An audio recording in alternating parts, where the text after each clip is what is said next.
읽어보니까 어떠십니까? 이런 현숙한 연인이 되고 싶으십니까? 어떠세요? 여자분들 이런 것들 읽으면서 어떤 기분이 드십니까?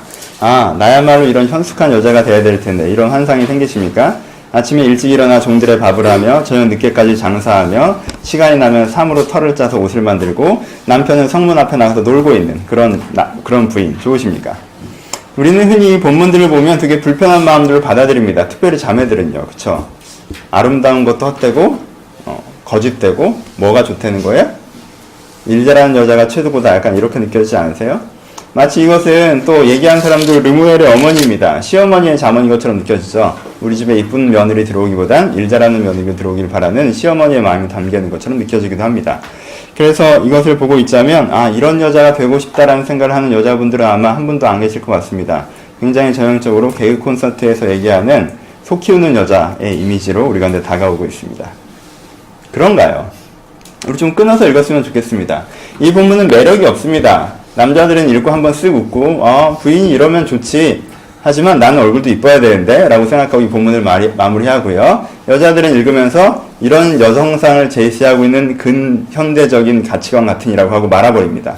성경이 이상적으로 추구하는 여성상이 이런 것이라면 난 정말 싫다라고 하고 이 본문은 끝나게 됩니다. 하지만요, 잠언이란 지혜의 책의 마지막 장면에 이것이 담고 있습니다. 우리가 생각하는 것보단 조금 더 가치 있는 본문일 거라고 상상해 봅시다. 본문을 다시 한번 돌아가 보죠. 그냥 속 키우는 여자 이미지보다는 조금 더 일을 잘하는 것 같습니다. 이런 여자 되게 싫어하실지 모르겠지만 자세히 보면 매력이 있네요. 13절은 이렇게 얘기합니다. 그는 양털로 삶을 삼으며 부지런히 손으로 일하며. 별로 매력 없죠? 양털로 삶을 쌓고 부지런히 손으로 일한다. 여기서 가져오는 이미지를 한번 따봅시다. 그 당시에 일반적인 여성 노동은 가사입니다. 그쵸? 근데 이 가사의 시간들에 다 노동을 하고 남는 엑스트라 타임에 주로 무슨 일을 합니까? 여러분들이 보는 농촌의 풍경, 조선시대의 풍경에서 남자들은 엑스트라 타임에 뭐 하죠? 볏짚 고고 앉아있죠? 그쵸? 엑스트라 타임에 미리 해놔야 되는 일이에요. 여자들은 이런 거 합니다. 배틀 짜죠? 뭐예요? 천을 만들어 놓는 일은요, 여성들이 엑스트라 타임에 미리 해놔야 되는 일을 얘기합니다. 그래서 천을 만든다고 하는 것은 적극적인 노동에 대한 개념을 갖고 있습니다. 이 여자는 첫 번째 어떤 여자입니까? 노동에서 굉장히 적극성을 갖고 있는 여자고요. 다른 표현을 하면 굉장히 성실한 패턴의 여자인 것 같습니다. 뭐 그다지 매력 없는 것 같아요. 두 번째 14절. 상인의 배와 같아서 먼 데서 양식을 가져오며. 이건 좀 더 자세히 살펴봅시다. 상인의 배와 같아서 먼 데서 양식을 가져온다는 뜻이 무엇일까요? 상인의 배와 같아서. 배로 오는 상인은 어떤 상인을 얘기하는 거죠? 먼 타국에서 얻을 수 있는 물건을 가져오는 상인을 배로 오는 상인이라고 얘기합니다. 사람들은 그 배가 오는 부둣가에 가서 우리나라에서 구할 수 없는 특별한 향신료나 물건들을 그 항구와 부두에서 구할 수가 있습니다. 일단 상인의 배에서 얻을 수 있는 것들은 뭐예요? 특별한 것입니다. 근데 그 특별한 것은 지금 막상 우리가 그냥 살다가 어느 날 필요해서 이게 내가 필요해, 사러 가야지라고 하면 살 수 없는 물건이에요. 그러니까 어떻게 생각하고 있어야 돼요? 1년 전에 상인의 배가 올 때에 맞춰서 내가 올해 다음 배가 올 때까지 어떤 물건이 필요하니까 그걸 사놔야겠다라고 가서 사놔야 되는 물건들이 상인의 배의 물건들입니다. 근데 이 여자는 어떤 거죠? 상인의 배와 같아서 라고 표현합니다. 그리고 먼 데서 양식을 가져오며 라고 표현합니다. 이 여자는 이런 노동력을 갖고 있는 사람입니다. 뭐가 있어요? 자기 일에 대한 일련의 뷰가 있는 사람입니다. 그냥 오늘 열심히 산만 짜는 것이 아니라 내 인생에 어떤 것들이 필요하다고 생각해서 닥쳐서 이게 필요한데 이게 없나라고 얘기하는 것이 아니라 내가 미리 그것들을 때에 맞게 필요한 것들에 대해서 분배하고 준비해 놓을 수 있는 여성상을 이야기합니다. 그렇죠? 업무력으로 보면 어떤 거죠? 업무에 대한 중장기적인 통제력이 있는 사람을 얘기합니다. 세 번째를 보죠. 밤이 새기 전에 일어나서 자기 집안 사람들에게 음식을 나누어주며 여종들에게 일을 정하여 맡기며. 밤이 새기 전에 일어나서 새벽 기도하는 저로서는 별로 마음에 드는 구절은 아니네요. 하지만 밤이 새기 전에 일어나서 일찍 일어나서 일한다라는 뜻만 보기에는 내용이 조금 복잡합니다. 뭐라고 하죠? 밤이 새기 전에 일어난 게 첫 번째고요. 자기는 집안 사람들에게 음식을 나누어 주는 게 두 번째고요. 여종들에게 일을 정하여 맡기는 게 세 번째입니다. 이런 예를 한번 들어보죠. 제일 안 좋은 리더상은 어떤 사람입니까? 제일 부정적인 리더상. 제일 안 좋은 리더상에 세 가지가 있습니다. 첫 번째, 지는 안 합니다. 두 번째, 부하 직원에 대한 배려가 없습니다. 세 번째, 업무 배치를 제대로 하지 못합니다. 이건 최악입니다. 그쵸? 셋 중에 하나만 없어도 별로 안 좋은 리더입니다. 업무 배치는 잘하고 부하 직원에 대한 배려는 있는데 지는 안 해요. 별로예요.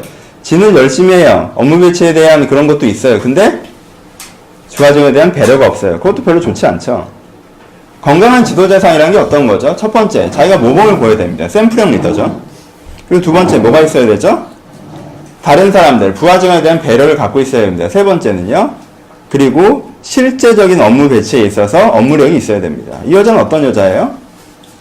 자기가 주인임에도 불구하고 그 가솔들 중에서 가장 먼저 일어나는 사람입니다. 모범을 보이죠? 그리고 그들을 위해서 일을 시작하는 사람들을 위해서 밥을 짓는 주인입니다. 그렇죠? 새벽에 일어나 일을 시작해야 되는 자들의 밥을 미리 준비해 주는 사람입니다. 배려죠. 세 번째, 그리고 그들이 무엇을 해야 될지 정확한 배치를 하고 있는 사람입니다. 이 여자는 업무력, 특별히 지도력이 있다라고 평가받고 있습니다. 그 다음에 이 얘기를 하네요. 밭을 살펴보고 사며. 별거 아닌 것 같죠? 하지만 그 당시에 많은 사람들이, 부유한 사람들이 밭을 어떻게 살 것 같습니까? 그냥 사죠. 근데 이 여자는 어떤가요? 직접 나가서 보고 이 밭이 어떤 밭인지 파악한 다음에 자기의 필요에 따라서 밭을 삽니다. 업무적으로 다시 한번 비유해보죠. 그러니까 뭐가 있는 거예요? 제일 안 좋은 지도자는 어떤 지도자예요? 필드 일을 모르면서 위에 헤드로 있는 사람들이 제일 문제가 있습니다. 그쵸? 그냥 일을 해다가 바치니까 이게 밤을 샌 건지, 4일 밤을 샌 건지, 하룻밤을 샌 건지 모르고, 되니까 되는 줄 알고 일 막 던지는 사람. 최악이죠? 근데 이 여자는 어때요? 필드 일이 어떻게 돌아가는지 다 알고 있습니다.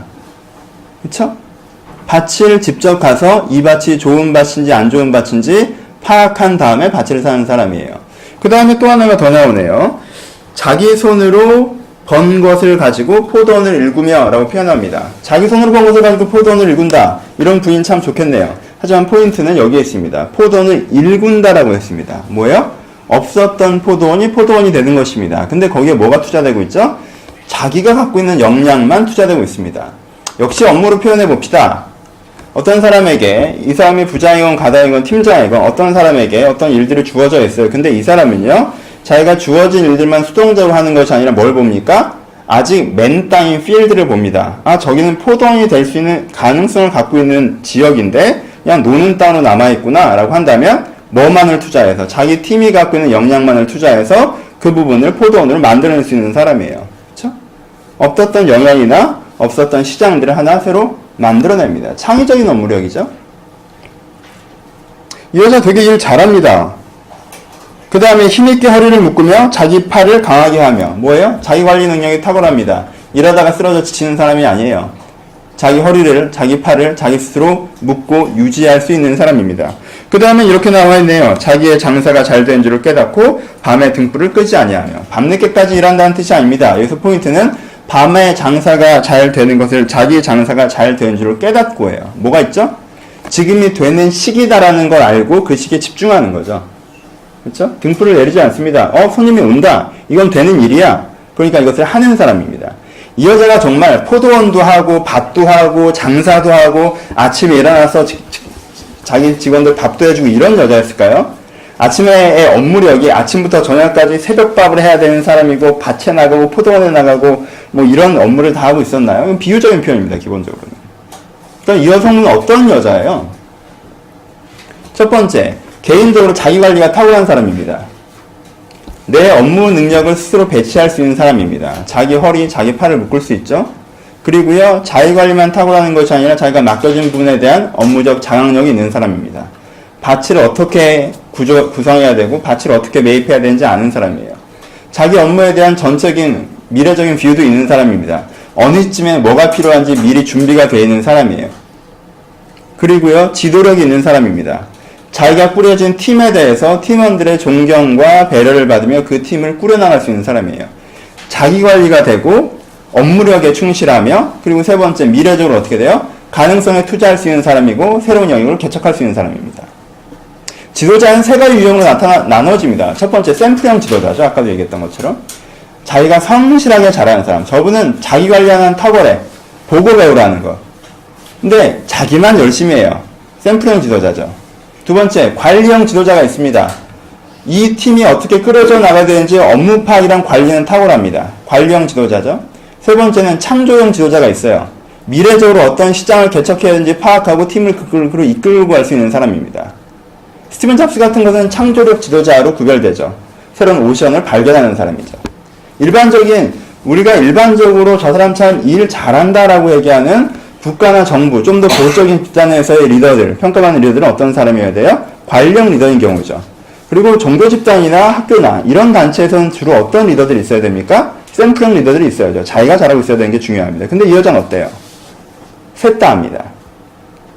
샘플형 리더이자 관리형 리더이고 미래형 리더입니다. 어때요? 지금은요, 속 키우는 여자 얘기하고 있는 건 아닙니다. 지금 이 잠언에서 이 여자가 하루 종일 밭에 나가서 열심히 일해서 자기 가족들을 먹여 살리고 있다. 얼마나 좋은 여자냐라고 얘기하는 게 아니에요. 직장에 있는 여성과 결혼해라고 얘기하는 게 아닙니다. 이 여성은 어떤 여성이에요? 이 사람이라고 생각합시다. 이 사람은 어떤 사람입니까? 이 사람은 샘플형 리더이면서 관리형 리더이고 창조형 리더인 사람입니다. 잠언에서 맨 마지막에 이런 캐릭터를 보여주고 있습니다. 그리고 이런 캐릭터를 추구하라고 얘기하고 있습니다. 이런 사람 되고 싶지 않습니까? 매력 있죠?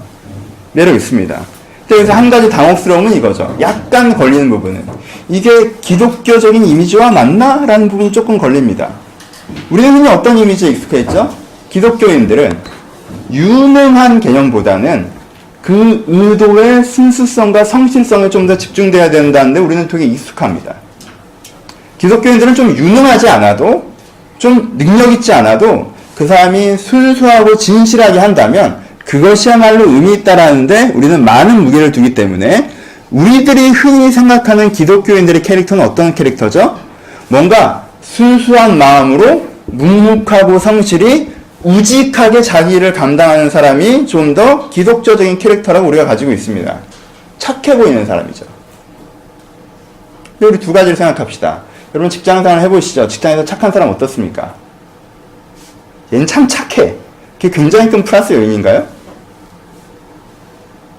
두 번째, 지금 이게 성경이라는 걸 기억합시다. 여러분들이 어디서 그런 우직한 캐릭터를 가지고 오셨는지 모르겠지만 지금 잠언이 보여주는 그림은 굉장히 유능한 캐릭터를 보여주고 있습니다. 그리고 이 여자에 대해서 굉장한 긍정적인 평가를 내립니다. 두 번째, 이 여자의 영향력을 봅시다. 어떤 여자죠?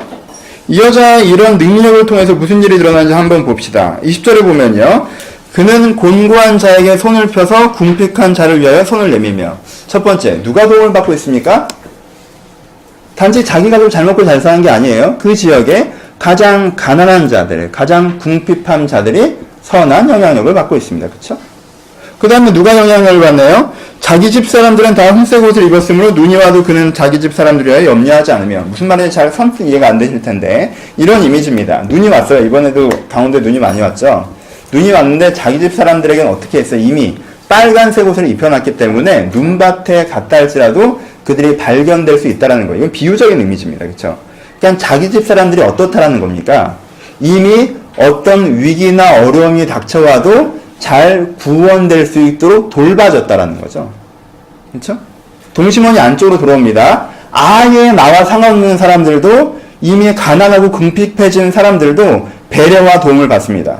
그리고 나에게 주어진 사람들은요, 이미 그 전에 궁핍하고 가난해지기 전에 그런 어려움에 빠지지 않도록 이미 이 여자의 영향력을 위해서 지켜주고 있어요. 그리고 그러면 그렇게 하다가 사람들만 고생시키는 자기만 고생하고 다른 사람들만 좋게 하나요? 그렇진 않아요. 22절에 보면 그는 자기를 위하여 아름다운 이불을 지으며 세마포와 자색 옷을 입으며. 누구를 위하여? 자기를 위하여. 모든 걸 헌신하고 나그는 공고하게 이렇게 얘기하지 않습니다. 동심원이 안쪽으로 들어오는데 아주 가난한 자들도 배려받고요. 그리고 나에게 주어진 사람들도 이미 지켜지고요. 자기 자신에게도 세마포와 이불들이 주어진다라고 표현을 합니다. 안정적인 삶이나 자기가 필요한 만큼의 주어진 것들을 인정을 하고 나가고. 그 다음에 무슨 얘기를 하죠? 그 남편 얘기합니다. 그 남편은 그 땅의 장로들과 함께 성문에 앉으며 사람들의 인정을 받으며 라고 얘기합니다. 봅시다. 성문에 앉는다라는 것은 어디죠? 파고다 공원 같은 데 앉아서 장기 두는 걸 얘기하는 것이 아닙니다. 그러니까 장로님들이랑 노닥거린다는 뜻이 아니라 성문에 앉아있는 사람들은요, 재판관들입니다. 그래서 사사들이 보면 성문에 앉아있고요. 욥기에 보면 욥이 자기가 성문에 앉아 재판할 때라고 표현하고 있습니다. 사람들은 성문에 나아가서 그 지역의 장로들에게 이건 어떻게 해야 되냐고 물어봅니다. 그 남편은 어떻게 된다는 거예요? 그 남편은 인정을 받습니다. 뭐로 인한? 기준, 판단자에 대한 인정을 받아요. 이 여자는 또 어떻게 되죠? 뒤에 봅시다. 26절에 보면 입을 열어 지혜를 베풀며 그 혀로 인애의 법을 말하며. 이 여자를 통해서 무엇이 나타나요? 법이 베풀어집니다. 인애가 나래집니다. 그 남편의 기준이 인정되어지고요. 이 여자의 기준이 사람들에게 선포되어지고 전달되어집니다. 무엇을 통해서요? 그의 업무력과 영향력을 통해서. 사람들이 그의 업무력과 그의 영향을 보자 도대체 저 여자의 저 집안을 다스리는 기준은 무엇인지 들어보자라고 남편의 기준을 배우려고 합니다.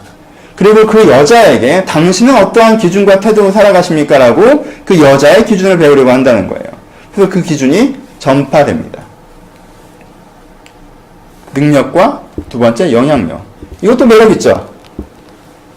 좋지 않아요? 여러분들을 통해서 여러분에게 주어진 사람들이 지켜지고 다른 여러분들에게 주어지지 않아서 쓰러졌던 사람들이 다시 일어난다면, 그리고 여러분들 자신도 그러느라 나는 뼈골이 빠지고 등이 휘는 게 아니라 내가 그들과 함께 나도 마땅히 누려하는 것을 누리고 살아가고 있는 그림들. 우리는 여전히 여기서 또 하나의 우리의 상식과 부딪히는 부분을 발견하게 됩니다. 우리가 일반적으로 생각하는 기독교적인 상식은 어떤 부분이죠? 왠지 나는 정말 고생하고 내 가족도 나에게 외면받은 상태에서 나는 가난한 몇몇 사람들에게 올인되어져 있는 그림들을 되게 많이 갖고 있습니다. 나는 내 자신이나 내 가족은 외면하고 나에게 주어진 가난한 누군가를 위해서 묵묵하게 성실하게. 이게 기독교인의 캐릭터라고 흔히들 생각하는데 지금 이 캐릭터는 그 캐릭터가 아닙니다. 이 캐릭터는요, 굉장히 자기 자신에 대한, 그리고 자기 주변에 주어진 관리해야 될 대상에 대한 미래적인 업무에 대한 능력을 갖고 있습니다. 그리고 그것들을 통해서 나와 주변과 세상이 지켜지는 것들을 경험하고 그 지켜짐을 통하여서 나의 기준과 나의 남편의 기준이 사람들에게 소통되어지는 캐릭터를 얘기합니다. 이 여자를 성경에 어떻게 기록하고 있는지 아십니까? 여호와를 경외하는 여자라고 기록하고 있습니다. 여러분들 갖고 있었던 상식의 오해들을 좀 벗어나시는 시간이었으면 좋겠습니다. 우리는 어떻게 생각해요? 여호와를 경외하는 것이라고 생각하면 내 마음의 태도에 대해서만 생각합니다. 주님, 제가 주님 위해서 살려고 하는 거 아시죠? 저 하나님 인정합니다. 근데 지금 여기서는 경외함에 대한 조금 더 진취적인 개념을 얘기하고 있습니다. 성경은요, 여호와를 경외하는 자 것이 지식의 근본이라는 1장에서 시작합니다. 이 잠언은요. 그리고 여호와를 경외하는 자가 어떤 자라고 구체적으로 보여주는 31장에서 끝나고 있습니다. 이것은 어떤 부인과 결혼하라는 얘기가 아닙니다. 왕의 부인이 어떤 사람이어야 되냐에 대해서 얘기하고 있습니다. 성경은 테마적으로 왕을 하나님으로, 그 신부를 교회로, 성도로 얘기하는 경우가 굉장히 많이 있습니다. 그러니까 여호와를 경외하는, 왕을 경외하는 그 왕의 부인, 왕의 신부된 개인이 여호와를 경외한다는 건 어떤 삶을 사는 것인가 라고 얘기해 주는 것이 31장의 그림이라는 것입니다. 그러면서 우리가 갖고 있던 상식에 도전합니다. 여호와를 경외하는 건 내가 그저 하나님에 대해서 하나님 사랑해요 이런 마음을 갖고 있고 내 삶의 현장에서 다른 사람보다 좀 능력이 떨어질지라도 내가 할 수 있는 걸 묵묵하게 성실하게 하고 나나 내 주변 사람들을 좀 못 돌보더라도 나에게 가난하다고 보여준 몇몇 사람을 돌보고 있으면 내가 하나님을 그래도 경외하고 살고 있습니다. 왜요? 주님, 전 성실하게 묵묵히 살잖아요. 어려워도 참고 살잖아요. 제가 월드비전 후원하는 거 아시죠? 제가 지금 후원하는 아이들만 3명입니다. 그러니까 저는 여호와를 경외하는 거죠라고 생각하십니까? 성경이 보여주는 그림은 그것보다 조금 더 큽니다. 그림을 좀 정리해보죠. 아직까지는 좀 막연할 테니까. 정리가 좀 덜 됐으니까. 이렇게 됩니다. 첫 번째, 경외함은 어디서 시작해요? 경외라는 게 무엇이죠? 내가 이제까지 내 중심성, 내가 다 맞고 내 생각대로 살고 내가 내 생각의 기준으로 주인되어 살아가다가 경외라는 게 뭐예요? 하나님의 기준이 맞구나. 하나님의 생각이 맞구나. 내가 하나님을 내 주인으로 인정해야겠구나. 내가 하나님의 기준에 따라서 살아가야겠구나 라고 생각하는 것이 뭐예요? 경외죠. 그쵸? 기준을 인정하는 것이 경외예요. 그럼 이렇게 기준을 인정했어요. 그럼 그 다음에 어떻게 돼야 되는 거죠? 우리는 이렇게 생각합니다. 내가 주님의 기준을 받아서 주의 기준을 선포하리다 라고 곧장 전도적인 개념을 확 뜹니다. 근데 지금 경외의 중간을, 경외의 대부분을 뭘로 설명하고 있나요? 여호와의 기준을 알았으니 그 기준을 성문에 가서 전하라라고 얘기하고 있나요? 여호와의 기준을 알았으면요, 그 기준을 여러분들의 현실에 구현하고자 하는 창의적 노동력을 갖는 것이 경외함입니다. 여러분 보세요. 여러분이 진짜 하고 싶은 일 있다고 칩시다. 여러분들 뭘 하고 싶어요? 아, 난 이런 회사를 만들고 싶어. 이런 직장에 들어가고 싶어. 난 이런 생활을 하고 싶어. 라고 얘기하면 여러분은 어떻게 움직이는지 압니까? 창의적으로 움직입니다. 창의적으로 움직이는 게 뭐예요? 내가 저런 회사를 차리고 싶어. 라고 하는데 매뉴얼이 없잖아요. 누가 길을 가르쳐 주는 것도 아니잖아요. 이런 식으로만 하면 저렇게까지는 안 되잖아요. 그러면요, 어떻게 해요? 어떻게 하면 저게 될까라고 생각하는 모든 가능성과 변수를 생각하면서 그 일을 만들어내려고 합니다. 그렇죠? 이게 창의적 집중력입니다. 창의적 노동력이고요. 왜? 내가 그렇게 되는 걸 너무 원하니까 다양한 각도로 점검하고 또 점검하는 거 아니겠습니까? 여자분들 물건 사실 때 어떻게 하시나요? 그냥 길에서 지나가다 이쁜 거 있으면 그냥 사십니까? 좋으시겠습니다. 돈이 많으셔서. 대부분 어떻게 하죠? 돈이 충분치 않으신 분들은? 물건을 보죠. 디자인을 고릅니다. 그 다음에 집에서 인터넷 비교 사이트를 알아보죠. 핸드폰 있으신 분들은 그 자리에서 찍어서 알아보기도 합니다. 내가 최근에 본 가장 좀 와 했던 장면 중에 하나가 롯데마트에서 어떤 진짜 샤프하게 생긴 남자분이 이 아이폰을 가지고 찍는 거 있잖아요. 비교하면 사이트 나오는 그걸 찍으려고 이만한 세제통 앞에서 이렇게 초랑이 찍고 있는 모습. 롯데마트가 가장 싼가에 대한 확신이 없어서 저렇게까지 해야 되나? 라는 생각이 좀 들긴 하지만 그게 뭐예요? 창의적 노동력입니다. 내가 원하는 무엇인가를 얻기 위해서 모든 가능성과 변수를 점검해 보는 거죠. 우리는요, 마음에 드는 백 하나 사려고 해도 그렇게 움직입니다. 그쵸? 어떻게 하면 좀 더 싸게 내가 가장 원하는 디자인에 접근할까? 그렇죠? 하나님은 경외함을 뭐라고 얘기하는지 아십니까? 네가 하나님의 기준을 보고 정말 이렇게 되길 바란다면 나는 어떻게 움직일 수밖에 없어요? 어떻게 하면 그게 될까를 고민하고 계획하고 점검하고 집중하면서 움직일 수밖에 없다라는 거예요. 그렇지 않아요? 이 여자는요, 나와 내 가족을 포함해서 수백 명이라고 표현합시다. 이 수백 명, 나를 통해 영향을 받는 이 수백 명의 가솔들이요, 건강하게 지켜주고 돌보지길 바랬어요. 그리고요, 그 외에 내 주변에 사는 사람들까지요, 내 주변의 사람들까지 좀 가난하고 어려운 그 궁핍한 사람들에게 이 가정이 도움되는 가정이길 바랬어요. 그 생각을 가졌어요. 그 뷰를 가졌습니다. 그 경외함을 가졌어요. 그게 하나님의 기준으로 받아들인 거예요. 자기 혼자 잘 먹고 잘 살려면요, 넘치는 재산이 있습니다. 가솔들 거느리고 있어요. 자기는 느지막하게 일어나서 남편만 챙겨도 되는 사람이에요. 근데요, 그 개인적이고 안정적인 뷰를 버리고 경외의 뷰, 내가 이들을 돌보고 이 장막 밖에 있는 이들까지 돌보고 싶다는 뷰를 가졌어요. 그러니까 그 뷰를 가지니까 어떻게 합니까? 어떻게 하면 그렇게 될 수 있을까로 움직이겠죠. 어떻게 하면 그게 될 수 있을까를 고민하다 보니까 어떻게 하겠어요? 능률의 효율성을 고민하지 않겠어요? 어떻게 하면 종들을 더 격려할 수 있을까를 고민하지 않겠습니까? 어떻게 하면 조금 더 창출해내서 새로운 포도원이 만들어져야 도울 수 있는 정도의 재정은 확보된다면 그가 새로운 포도원을 만들려는 고민하지 않겠어요? 자기가 힘이 좀 딸린다 해서 그걸 분배하지 않겠습니까? 이 여자는요, 이걸 하고 싶은 간절함이 있었습니다. 그리고 하고 싶은 간절함이 있자 굉장히 다양한 방식의 노동력으로 나타나는 것입니다. 그리고 그것이 구현됩니다. 이것이 무엇입니까? 경외입니다. 경외는 하나님 사랑에 한마디 하는 것이 아닙니다. 여주인이 느지막하게 나타나서 내가 니네 항상 걱정하는 거 알지? 니네 힘들겠다. 자기들은 지금 6시부터 일어나서 일을 하고 있는데 11시 반쯤이라서 나타나서 그렇게 한마디 하고 가는 여주인. 그리고 그 여주인은 자기가 종들을 사랑한다고 얘기합니다. 그거 설득되나요? 종을 사랑하십니까? 아침 일어나서 새벽 일하는 그들을 위해서 밥을 짓는 것입니다.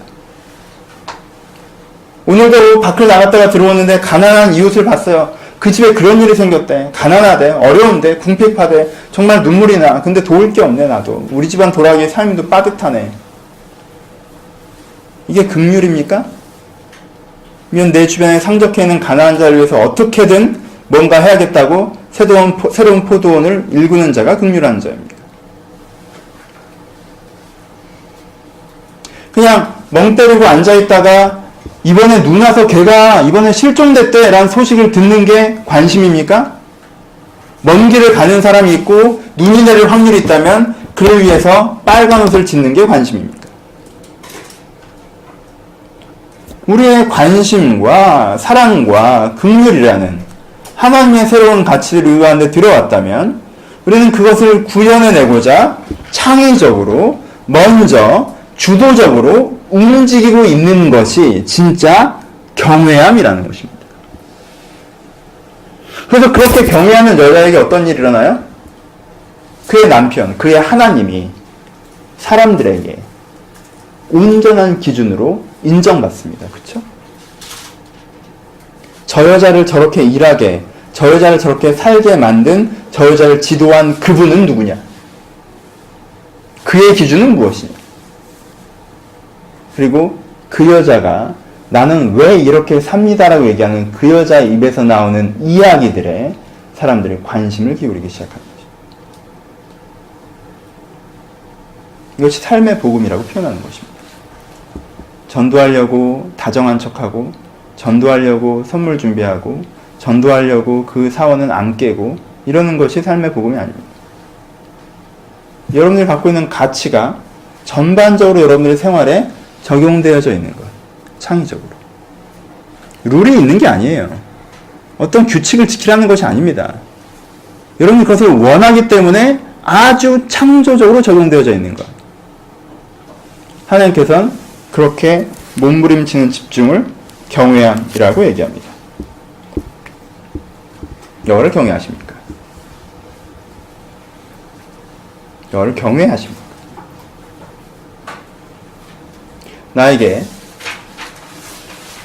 하나님을 경외한다고 얘기하는 고백이 있으나 그 경외하면서 배우는 가치를 동의하기도 하나 그것을 내 현장에서 이루기 위한 몸부림이 없다면 하나님은 여러분들의 무능함 때문이 아니라 여러분들의 진심 없음에 서운해하는 것입니다. 우리가 정확하게 이해해야 되는 것은 그것입니다. 목사님, 지금 다시 한번 교회 다니면서도 유능하고 성과를 내야 된다는 얘기를 하는 것입니까? 그럴 리가요. 내가 그렇게 유능해요? 내가 그렇게 성과를 많이 낸 사람입니까? 저도 그렇지 않잖아요. 성경은 그걸 얘기하는 것이 아닙니다. 여러분들에게 성공하라고 얘기하는 것도 아니고 여러분들에게 유능해지라고 얘기하는 것도 아니에요. 하지만 이건 묻습니다. 여러분들에게 창의적 노동력이 있습니까? 하나님께 여러분들에게 주신 꿈을 좀 구현해내기 위해서 어떻게 하면 좋을까 능정적으로 플래닝하는 것이 있습니까? 아니면 막연하게 내가 그런 기준이 있으면 이 정도는 해야 될 것 같은데라는 내 상식 수준도 한 해 못 한 해에서 거기서 망설이는 정도로 남아있으십니까?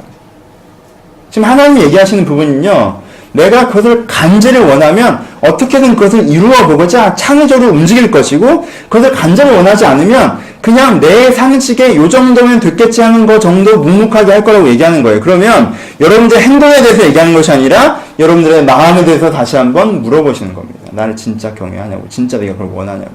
네가 물건 하나 사고 싶을 때가 네가 얼마나 창조적으로 움직이는지를 봤는데, 네가 여행 한번 가려고 하면 얼마나 창조적으로 움직이는지를 내가 봤는데, 네가 편한 직장 들어가려고 하면 얼마나 창조적으로 움직이는지를 내가 봤는데, 그게 내 진심일 텐데, 하나님에 대해서, 하나님이 말씀하시는 거에 대해서 내게 그런 것이 있는가라는 질문입니다. 여호와를 경외하는 것이 지식의 근본이라고 하였습니다. 여호와를 경외하십니다. 두 가지.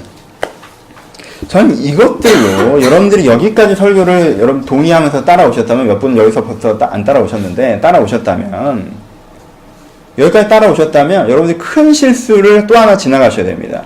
여기서 큰 실수는 뭐냐 하면, 나는 여호와를 안 경외했구나. 그래, 난 나쁜 놈이야. 그래, 난 열심히 살아야지. 내가 더 열심히 해야지. 이렇게 뭐 하는 거예요? 평가로 가는 것입니다. 하나님은 여러분들의 행동에서 얘기하실 때요, 야, 이 행동을 보니까 이 행동에 비추어진 네 마음이 이래. 그러니까 이 마음에 대해서 얘기하시는 것이 여러분들 행동에서 얘기하시는 것이 아니에요. 알죠? 율법은 항상 거울입니다.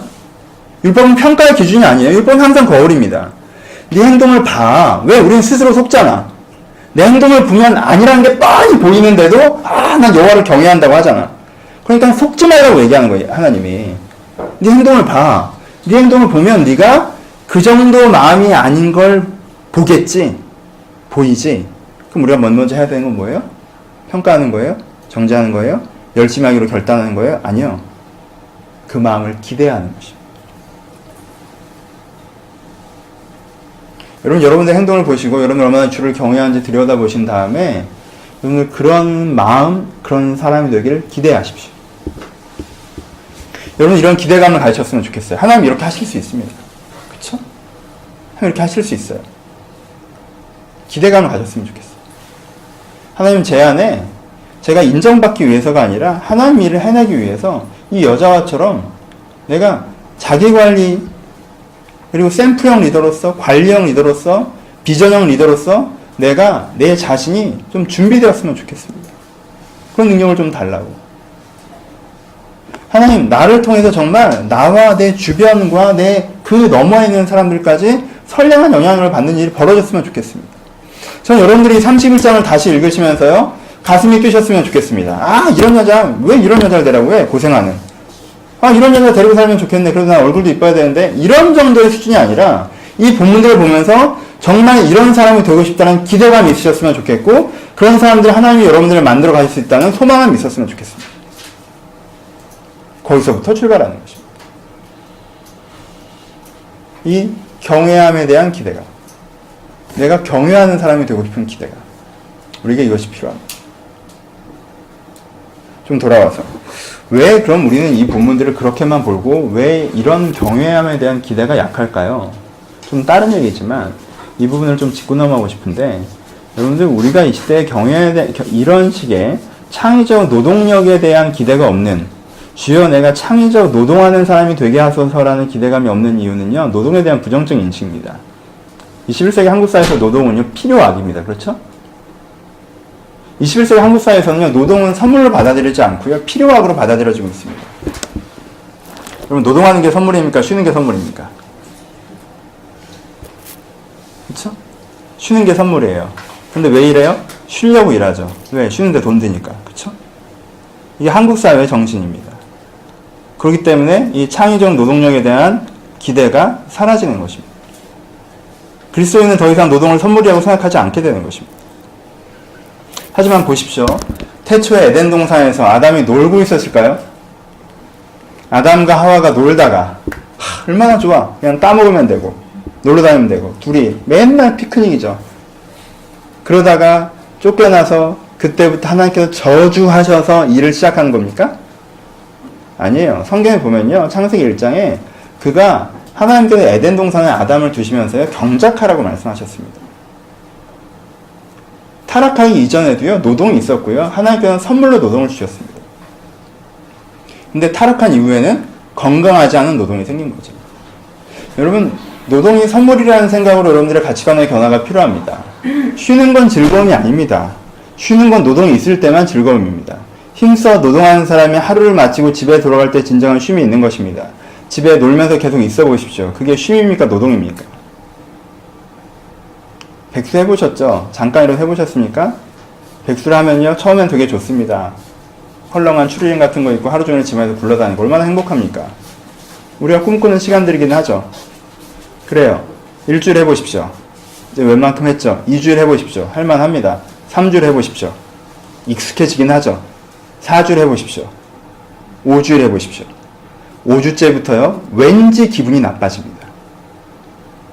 나가고 싶지는 않은데 왠지 기분이 나빠져요. 6주 해보십시오. 7주 해보십시오. 문득 나는 왜 사나 이런 생각이 듭니다.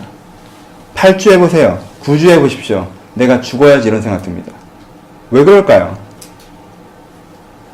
생산하고 창조함이 우리의 본성에 가깝기 때문에 그렇습니다. 우리의 가장 큰 즐거움 중에 하나이기 때문에 그렇습니다. 돈 많이 벌고 누가 돈 쌓아놓게 해서 하루 종일 놀으라고 하면 좋으실 것 같습니까? 예, 저 좋을 것 같습니까? 작습니다. 어느 정도? 어느 정도. 한 달, 두 달, 석 달 좋을 것 같습니다. 누가 돈 주면 국내라면 한 달, 국외라면 6개월까지 놀 생각이 있습니다. 맥시. 그 이상은 글쎄요. 뭐 어학연수를 하는 게 아닌 한 국외에서 6개월 그 이상 놀 수 있을 것 같아요? 우리는 노동을 노동을 즐거워하지 않고 쉼을 즐거워합니다. 이 가치부터 변화시키십시오. 쉼이 선물이 아니라 노동이 선물입니다. 여러분들이 뭔가 창조해내는 즐거움, 그 창조를 위해서 내가 갖고 있는 모든 것들을 쏟아내놓는 즐거움, 그리고 그 쏟아내는 과정 중에 또 사람들과 함께 가고 그에 대한 건강한 보상물을 받는 즐거움. 인간에게 노동은 꽤 큰 선물입니다. 근데 현대사회에서는 이게 좀 왜곡되어 있죠. 왜요? 에덴의 경작은요, 하나님께서 건강한 노동과 그거에 대한 결과물을 먹을 수 있는 구조로 만드셨죠. 그렇죠? 근데 타락한 이후에 어떻게 됐죠? 우리가 저주를 받아 어떻게 됐어요? 땅이 엉겅퀴를 낸다는 거죠. 땅이 엉겅퀴를 낸다는 것이 무엇입니까? 나는 건강한 노동을 했는데 거기에 대한 마땅한 소득을 얻을 수가 없고, 건강한 노동을 했는데 거기에 대해서 착취적인 구조가 생기는 것이 우리가 받은 저주 중에 하나입니다. 그리고 하나님 없는 세상의 현상 중에 하나예요. 그렇죠. 우리 현장이 그렇습니다. 노동이 축복이라고 얘기하기에는 여러분들의 삶의 필드에서는 현장의 노동이 그렇게 축복으로만 받아들여지지 않을 때가 더 많죠. 그렇죠? 여러분들이 하고 있는 일들에 대한 정당한 보상이 제대로 주어지지 않을 때, 나는 이만큼 일했는데 저 정도의 액수를 받을 때, 내가 해낸 일인데 다른 사람이 거기에 대한 평가와 존경을 받을 때, 그리고 불필요한 일들을 시킬 때, 그 모든 것들이 우리의 노동에 대한 기대감들을 꺾고 있습니다. 그리고 여러분들이 그런 필드에서 일하고 있다는 건 저도 잘 알고 있습니다. 어려운 일이죠. 이상한 사람들이 내 결과물들을 가져가 버리고, 그렇게 일 시켜놓고는 돈은 이만큼 주고, 일 시킬 때 표정 다르고 연봉 협상할 때 표정 달라지는, 우리는 그런 필드에 살고 있습니다. 건강하지 않은 노동 현장 속에 우리가 있죠. 여러분, 그것이 여러분들에게 되게 진리가 되어서, 논리가 되어서, 목사님 참 좋은 말씀이신데 다녀보십시오. 노동이 즐겁지 않습니다. 노동이 행복하지 않습니다. 라고 얘기하실지 모르겠습니다. 물론 그렇습니다. 당연하죠. 우리가 천국에 살지 않잖아요. 그런데 우리 이걸 생각해 봅시다. 성경은 뭘 얘기하는 거예요? 여러분들이 지금 천국에 살고 있지 않으나 여러분들이 주의 은혜 가운데 있을 때 여러분들의 삶을 이곳에서 천국으로 회복해 나가는 것이 복음입니다. 그렇죠? 이것을 믿으십니까? 그럼 여러분 이 은혜를 구하십시오. 어떤 은혜? 주여 나에게 건강한 노동의 은혜를 주시옵소서.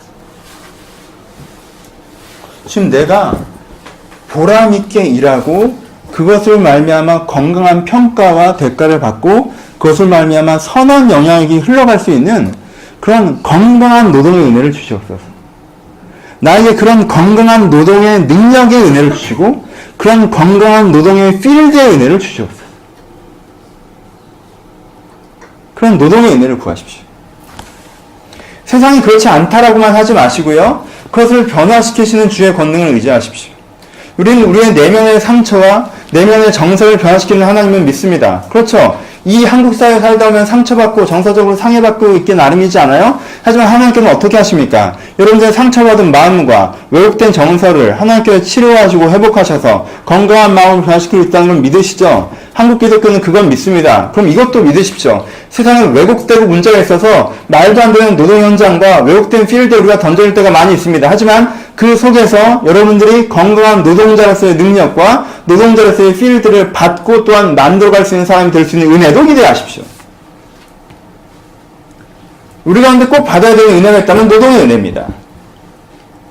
내가 일할 수 있는 일자리가 있어야 된다 이 정도 차원이 아니라 내가 편하고 많이 받는 직장 가야 된다 이 정도 차원이 아니라 내가 진짜 내가 원하는 내가 꿈꾸는 하나님께 주신 비전에 의해서 내 나라는 가능성을 쏟아붓고 그 쏟아붓는 것을 통하여서 하나님의 창조적인 결과들이 열매를 맺혀서 나와 세상의 것을 나누어 먹을 수 있는 세상, 이 노동의 은혜가 우리 가운데 필요합니다. 그리고 하나님께 이것을 주신다고 하셨으니 그러니까 구하십시오.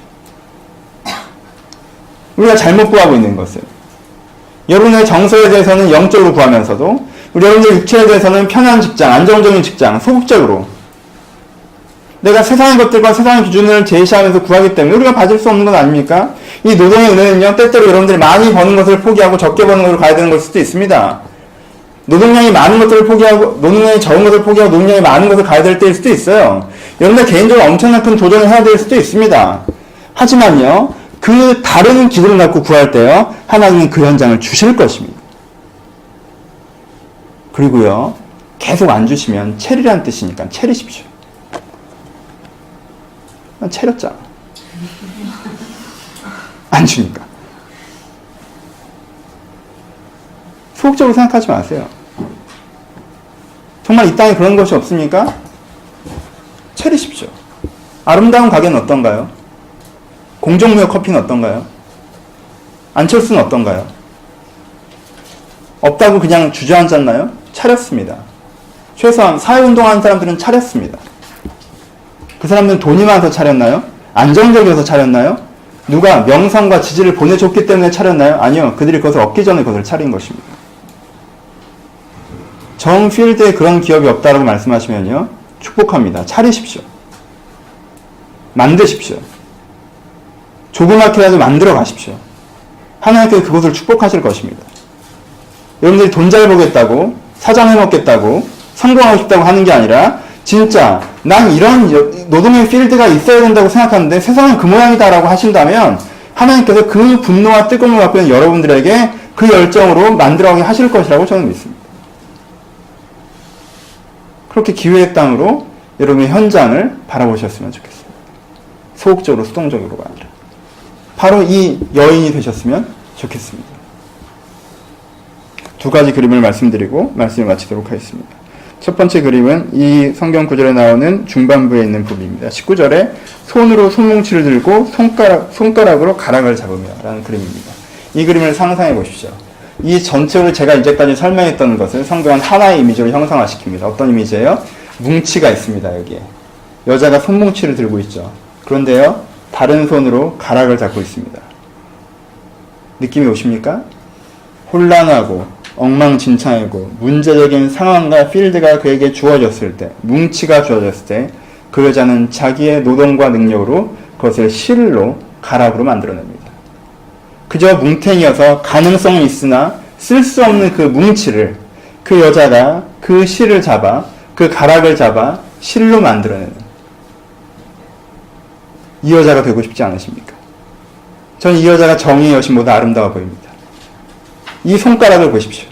한쪽에 손뭉치를 두고 있고 또 한쪽에 가락을 만들어내고 있습니다. 이 여자를 꿈꾸셨으면 좋겠습니다. 이 여자가 되고 싶으셨으면 좋겠습니다. 나도 이러한 여자, 이러한 사람으로 이 세상에서 쓰임받고 싶다는 열정이, 그 도전이 여러분한테 있으셨으면 좋겠습니다. 또 하나의 그림을 보여주고 말씀을 마치려고 합니다. 한 군데만 찾겠습니다. 4번 15장입니다.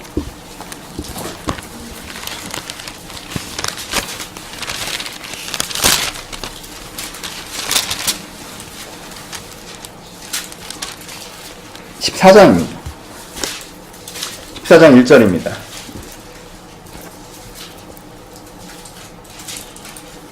14장 1절 한 목소리로 가르치겠습니다. 시작. 지혜로운 여인은 자기 집을 세우되 미련한 여인은 자기 손으로 그것을 허느니라. 성경은 두 여자를 보입니다. 지혜로운 여자와 지혜롭지 않은 여자를 보여주고 있습니다. 아까 얘기한 것처럼 이것을 여자를 여자로 꼭 보지 않으셨으면 좋겠습니다. 지금 31장에서 뭘 보여줍니까? 자기 집을 세우는 지혜로운 여자를 보여주지 않았나요? 그쵸? 그런 여자야말로 자기 집을 세우는 지혜로운 여자 아닙니까? 자기 집을 세우는 사람은 한 가지 세우는 사람의 특징은 이것입니다. 첫 번째, 이 집이 어떻게 세워져야 된다는 집에 대한 그림이 있습니다. 두 번째, 그 집이 될 수 있다는 긍정성이 있습니다. 세 번째, 그것을 어떻게 해야 되는지에 대한 플래닝과 스케줄을 갖고 있습니다. 네 번째, 그것에 대해서 자기가 갖고 있는 모든 역량을 쏟아붓습니다. 이렇게? 집을 허는 사람의 특징은 무엇일까요? 이 집이 어떻게 되어져야 된다는 그림이 없습니다. 첫 번째. 그래서 그 그림이 없기 때문에 내가 이 그림이 없기 때문에 이 집에 대해서 불평하고 불만하고 비평합니다. 두 번째. 세 번째. 그래서 뭘 어떻게 해야 되는지에 대한 플래닝이 전혀 없습니다. 네 번째. 그래서 자기가 갖고 있는 재능과 기회를 함부로 낭비합니다. 그 집은 헐리는 것입니다. 여러분들은 어느 쪽입니까? 이 집을 세우는 자와 집을 허는 자의 가장 큰 차이는 뭐냐 하면, 집을 세우는 자는 집을 세워나가야 되는 것이라고 생각하고 집을 허는 자는 집을 주어지는 것이라고 생각하는 것입니다. 집을 주어지는 것이라고 생각했기 때문에 이 사람은 이 반토막의 집에 대해서 당황스러워합니다. 완벽한 집이 주어지지 않았습니다. 이 반토막의 집이 이 여자에게 주어졌습니다. 그래서 이 여자는 당황스러워합니다. 그 나머지 반토막이 어떻게 되어야 되는지는 모르니까요. 그래서 비평하고 불만합니다. 왜 나에게 이런 모양의 집을 주었냐고. 부정적인 마음이 그를 지배합니다. 그래서 난 지금 이 집에서 뭘 해야 될지 모릅니다. 그래서 자기 인생을 계속 낭비해 나갑니다. 하지만 다른 여자는, 아까 얘기했던 그 여자는 이 집이 어떻게 해야 되는지에 대한 그림이 있습니다. 그리고 그 그림이 될 수 있다는 긍정성이 있습니다. 그리고 그것을 향한 플래닝이 있습니다. 그리고 그것을 향해서 자기 인생을 투자해 나갑니다. 쏟아붓는 것입니다. 여러분들의 시간과 마음과 생각이란 인생의 기회가 쉼으로 낭비되지 않고 노동으로 투자되기를 소원합니다. 그럼 그때가 훨씬 더 행복하다는 걸 기억하십시오. 방향을 알지 못해서 놀고 싶지 않은데 놀고 있는 오늘의 내 모습. 아니, 방향을 알지 못해서 놀고 싶지 않은데 놀아야 되는데 놀 수는 없으니까 억지로 하기 싫은 일을 그냥 꾸역꾸역 하는 오늘의 내 모습에서 걸어 나오셔서 직장을 때려치는 얘기가 아니라 여러분들이 그림을 갖는 모습을 가졌으면 좋겠습니다. 진짜 말씀을 마칩시다. 다시 한번 강조했던 부분. 이런 식의 설교를 하면 많은 사람들이 평가로 받아들입니다. 절대 여러분들 평가하지 마십시오. 기독교는 평가하는 종교가 아닙니다. 기독교는 잘하게 하는 종교입니다. 자라나는 식물을 보면서 니키는 이렇다고 얘기하는 사람이 어디 있습니까? 여기까지 자랐다고 얘기하죠. 안 그래요? 우리는 잘하고 있는 중입니다. 평가하지 마십시오. 그리고 여러분들에게 이 세 가지 기대감이 있었으면 좋겠습니다. 첫 번째, 주님. 내가 정말 이런 하나님께서 뭘 원하신가에 대한 그 경외하는 자였으면 좋겠습니다. 경외에 동의가 안 되시는 분들은 이 설교 자체가 받아들여지지 않을 거예요.